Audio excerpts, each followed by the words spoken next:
মার্কিন বিশেষ বাহিনী অভিযানে ভেনেজুয়েলার প্রেসিডেন্ট নিকোলাস মাদুরোকে তুলে নিয়ে যাওয়ার পর পেরিয়েছে 2 মাস।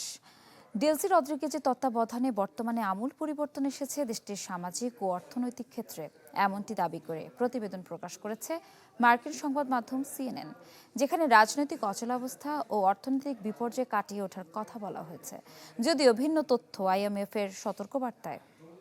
ম্যাটাডোর নিয়ে এলো স্মার্ট ইনস্টাওয়াল। এটি ইঞ্জিনিয়ারিং প্লাস্টিকে তৈরি মজবুত দেয়াল। জানুয়ারিতে নাটকীয় এক মার্কিন বাহিনীর অভিযানে ভেনেজুয়েলার প্রেসিডেন্ট নিকোলাস মাদুরোকে তার প্রাসাদ থেকে তুলে নিয়ে যাওয়া হয় নিউ ইয়র্কে। ভারপ্রাপ্ত প্রেসিডেন্টের দায়িত্ব নেন সাবেক ডেপুটি ডেলসি রদ্রিগেজ, যার পরিবর্তিত কূটনৈতিক ও অর্থনৈতিক নীতির কারণে বর্তমানে রাজনৈতিক অচল অবস্থা ও অর্থনৈতিক বিপর্যয় কাটতে শুরু করেছে ভেনেজুয়েলাতে। মার্কিন সংবাদ মাধ্যম সিএনএন বলছে, নতুন প্রশাসন পশ্চিমা কোম্পানিগুলোর সাথে সম্পর্ক স্বাভাবিক করার উদ্যোগ নিয়েছে।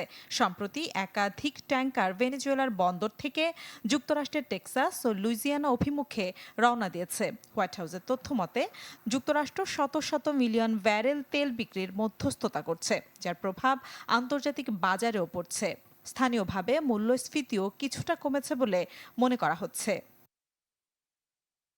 যদিও ভিন্ন তথ্য উঠে এসেছে আইএমএফ এর সতর্কবার্তায়। ভেনেজুয়েলার অর্থনৈতিক ও মানবিক পরিস্থিতিকে বর্তমানে বেশ ভঙ্গুর বলে সতর্ক করেছে সংস্থাটি। মূল্যস্ফীতি ও স্থানীয় মুদ্রার ভয়াবহ অবমূল্যায়নকে এই সংকটের প্রধান কারণ হিসেবে চিহ্নিত করেছে সংগঠনটি। অন্যদিকে রাজনৈতিক বন্দীদের মুক্তির দাবিতেও চলমান রয়েছে বিক্ষোভ। মানবাধিকার সংগঠনগুলোর দাবি, এখনও শত শত মানুষ কারাবন্দী। নতুন করে সাধারণ ক্ষমার জন্য আবেদন করেছেন 1500-র বেশি রাজনৈতিক বন্দী। আগের চেয়ে সরব হয়ে উঠেছে বিরোধী নেতারাও। নতুন সাধারণ ক্ষমা আইনের আওতায় 1500-রও বেশি আবেদন জমা পড়েছে। এই মুহূর্তে অ্যামনেস্টি আইনের আওতায় থাকা স্বাধীনতা বঞ্চিত ব্যক্তিদের মুক্তির প্রক্রিয়া চলছে। এই তালিকায় শত শত বন্দী রয়েছেন। এদিকে যুক্তরাষ্ট্রের অব্যাহত চাপের মুখে ভেনেজুয়েলা ছাড়তে শুরু করেছে কিউবার অভিজাত বাহিনীর সদস্যরা।